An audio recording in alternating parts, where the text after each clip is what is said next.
So having seen the necessity of becoming oriented towards the development of learners as opposed to feeling like we're producing knowers, we went into the capacities for learning. I talked about those, and unfortunately didn't spend the time that I'd like to. Like I said, normally I do this in an 8-hour day where we kind of unfold everything, and we've tried to put together, because there was a lot of people interested, a couple of shorter sessions, and I'm learning, I'm experimenting with how to try to get this across. So we talked about the capacities for learning, and the thing that I want to get to about before we go on to the technology that we briefly touched on is that the capacity of all capacities is to be able to participate in extending your own capacities. I mean, we've got to get learners to a point where, and again in my kind of California language, I call it autogenic, meaning self-generating. They've got to become self-generating, learning-oriented human beings. Which is what, of course, how they're born. They just need to be able to stay with that drive that they have when they're born through the process of cohering into an adult world. They do that fine in the physiological, somatic world that we talked about earlier. And that one of the reasons that they don't is this inner interface I spoke of before. That what's happening for children is that they are pounded on without intention, without anybody's intention to do so. They're repeatedly having the experience that what's flowing up out of them is irrelevant. Stop it, stop it, stop it. The fountainhead of their capacity for learning, their learning is irrelevant. Thousands and thousands and thousands of times. So, what we want to say is that no, the most important thing that education could ever do is to help somebody not cut that off or elevate that, but to listen better to that, to learn how to instrument and tune and trust that. And that the only way that the educational process could begin to do that would be as if it could hear that itself. In other words, if you can't hear somebody's uncertainty or curiosity, and you can't help them tune into it, they can't do it. I mean, like we were talking about, somebody would not learn to walk in space without the ground meeting their foot when they go down on it. They would never learn how to put the right amount of weight and emphasis and force into their physical movement. They just could not do it. And right now, we are not in environments that would help people learn to become learning oriented. They don't exist yet.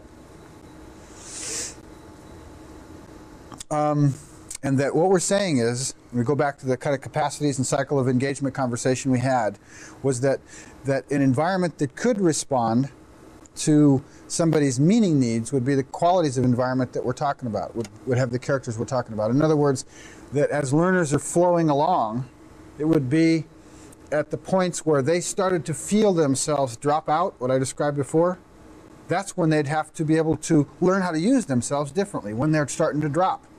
Because if they can't do it there, then they haven't done it. They're not doing it. Right? They need to be able to participate in their own in the flow of their own learning experiences. And then in order to do that, they've got to be aware of when they're falling out of learning. And the only way they can be aware of they're falling out of learning is if we intend them to be aware that they're falling out of their learning process. And the only way we can do that is if we're trying to learn how to do it. So the whole system has to become what I call mutually learning oriented.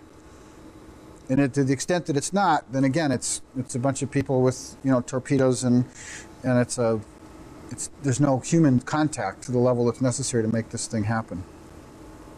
Now, before we go any further, what I'd like to do is to kind of give you a metaphor, which has been helpful.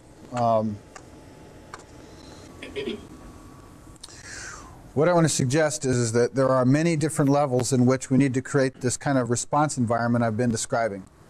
There's the informational domain, the relationship that a learner has with information. That's the easy one. That's the technological one, and I'm going to talk about that in a minute. Then there's the intrapersonal, which the intrapersonal is actually informational, interpersonal, group, class.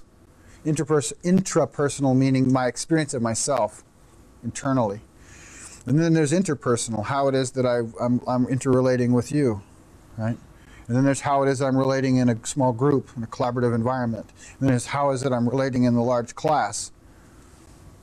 So there's all these different levels. that we need to develop an entirely different kind of response environment in. If you will, I'm concerned with developing a new kind of swimming pool for people learning how to swim into becoming competent swimmers in knowledge space, rather than just having all this stuff in their heads. So one of the images that I use that's helpful for me is the idea of a learner scope. Imagine, if you will, both at the interpersonal level, at the class level, at the group level, at the informational level, that what we're giving learners, metaphorically right now, this is just kind of an image, an idea, is a learner scope. And the learner scope